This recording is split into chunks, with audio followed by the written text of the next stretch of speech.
All right, everybody, what's going on? How y'all doing? Welcome to today's edition of SWAC Talk, the show we cover the SWAC inside and out.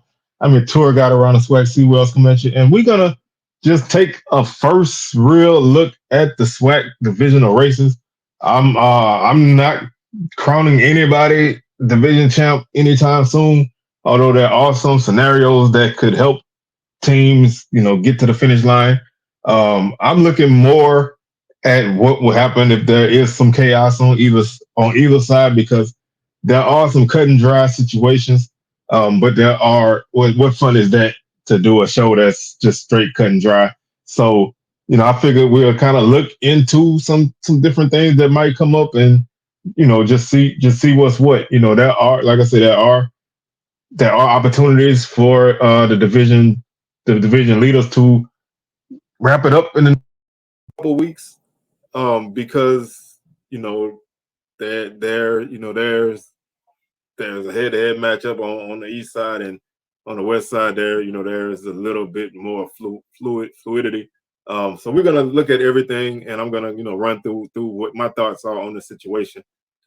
We have our week 11 pick'em. The link will be in the description. There's also a pinned tweet on my Twitter account, which is Swag Talk 76. Also, it's on my Instagram and my Facebook, which are both Swag Talk. Don't forget to subscribe to the channel if you haven't done so already, and like the video, and give me your thoughts on how these races are going to turn out. Are they going to end up crazy? Are they going to be cut and dry? I still think there's a great possibility for the West to be a little bit more topsy turvy because as we know, the last couple of years it's been that way. So we'll see. We always expect the unexpected with the West. The East probably be more straightforward. Also, don't forget to hit the notification bell to be alerted when videos drop because we do lives on Saturday nights. I'm not quite sure, how, if we'll be live this Saturday. We may. So just keep it locked and get the notification when that video drops. Speaking of the schedule, tomorrow will be our week 11 preview. Swag Smoke live on Thursday, 6 p.m. Central, 7 p.m. Eastern. And Sunday is our week 11 recap. And like I said, there is a good possibility that there might be a live show on Saturday night. So we'll see how that goes. If there is, keep it locked and you'll be able to get down with that. That show is just always that's probably the craziest show that we do because you either got somebody recovering from a loss or you got everybody feeling good because their team won, and who knows what has been going on that day. So you get jokes like our last show, our last live show on Saturday night, which was definitely crazy. So definitely keep it locked here with that. So with all that being said, man, let's get all that out the way and let's go ahead and jump into this. Again, this won't be long because it's not a lot of scenarios, and B is just it's the first real look at this. So we're gonna run through it. But before we do that, we'll start off with the East Division, and we'll look at the standings right now. Jackson State leads the East. They're 5-0 in conference, 7-2 overall. They have won 5 games in a row. Bama State is behind them at 4-1. They're 5-3 overall, and they've won 3 in a row. FAMU is 3-1, 5-3 overall, and they've won 2 in a row. Bethune-Cookman is 2-3, 2-7 overall, and they've won 1. Alabama A&M is 1-3, 3-5 overall. They've lost 2. And Valley is 0-5 with a 0-9 overall record, and they lost 9 in a row. So with the way the East is and the way Jackson State is playing, I don't see them losing their last 3 games.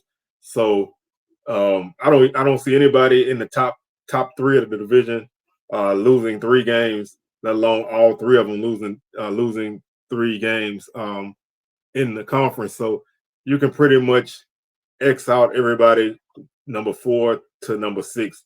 So that leaves Jackson State, like I said, they're 5-0. Their scenario is really easy. It's easy in explaining, not easy in doing. They just need to win out. If they win out, then they're good to go. If they happen to drop a game, it can't be the Bama State game. So that's either Alcorn or Valley, which I don't I don't see that happening in either aspect. But if they were to drop a game there and beat Bama State, then they would finish tied with FAMU, um, as long as the Rattlers won out, and they will win that tiebreaker over over FAMU. Um, Bama State, they need to win out. They went out, then they beat that. Then that means they beat JSU, and they would finish. That would force a three-way tie, which we're going to cover in a second. So they do need FAMU to lose one game, and then they need to win out. Um, so it's a little bit tougher for them than it is for JSU, because JSU just needs to win. They don't need anybody to do anything. They just need to win, and they end. Bama State, like I said, they need to win, and then they need FAMU to lose at least one game, and then they're good to go, because they can't finish tied with FAMU, because the Rattlers beat them head to head.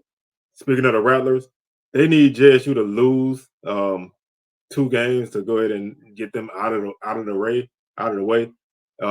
because they can finish tied with Bama State, because they beat Bama State head to head. So they need to win out first and foremost, and then they need JSU to lose two games, and that will put them in a tie situation with Bama State, unless Bama State was to lose two out of three, and the Rattlers went out. Then they're good to go there. Looking at the last three games for Jackson State, they played Valley, Bama State, and Alcorn. FAMU still has 4 games left, if you remember, because that game with Alabama A&M was rescheduled due to the hurricane. So that throws a little extra wrench in this, because now FAMU has to win four straight games, which is not impossible. They play Prairie View, Valley, Bethune, and Alabama A&M. They are going to be favored in all 4 of those games. So unless something happens strange in maybe the Florida Classic or that last game, which they don't typically have a regular season game after the Florida Classic. So that's a different perspective to take into account.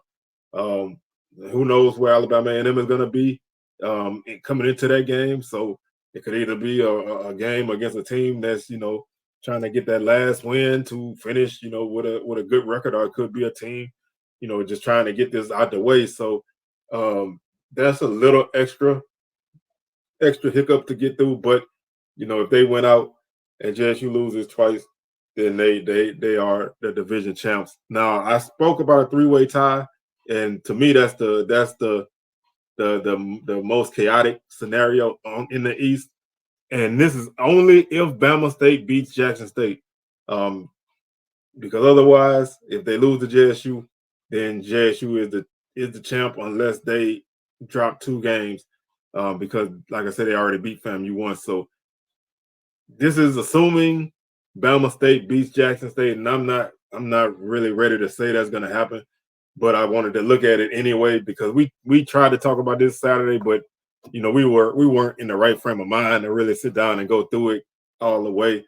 So I wanted to sit down and go through it step by step, and a 3-way tie is broken. Whoever comes out on top, they basically win the tie. So first off is head-to-head competition, and that would, in this case, all 3 teams would be 1-1 against each other. Like I said before, Jackson State beat FAMU beat Bama State, and in this scenario, Bama State would beat JSU. So that doesn't fix anything. B is the records of the tied teams within the division. In this case, all 3 would be 4-1, because their only loss would be to one of the other teams that they're tied with. Any other situation, then it doesn't even really matter. Head-to-head competition versus teams within the division with the best overall division and non-divisional record, and proceeding through that, multiple ties through the division will be broken from first to last.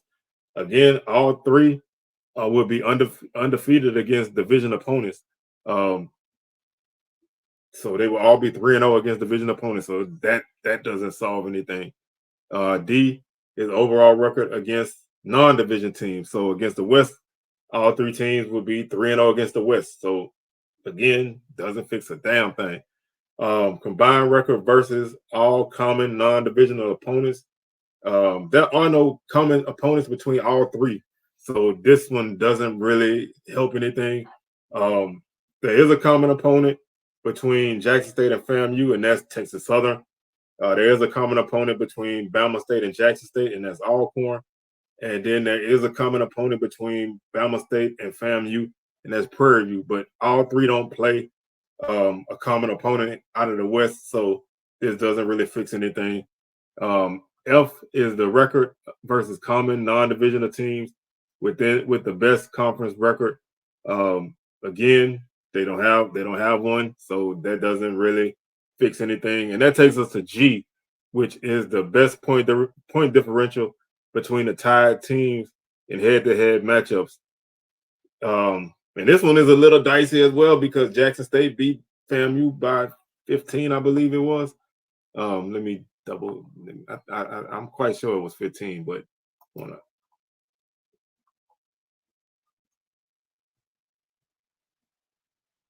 let's see. Yeah, Jackson State beat FAMU by no, they beat them by 14. So they beat them by 14, and right now FAMU beat Bama State by 15. So that means that Bama State has to beat JSU by at least 16 points to win that tiebreaker. Otherwise, if it's anything less than that, then in this scenario, by my looking, by my calculations, which aren't scientific at all, FAMU will actually come out on top in a three-way tie if Bama State doesn't beat JSU by at least 16 points. So that makes this even more interesting. If and other than that, that would be a coin flip, but that they can't get to that. So right now, as you can see, a three-way tie would be total chaos. So we really looking to avoid that, and we looking more at the first couple scenarios, which are very, very simple. Moving on to the West side, things are a little bit.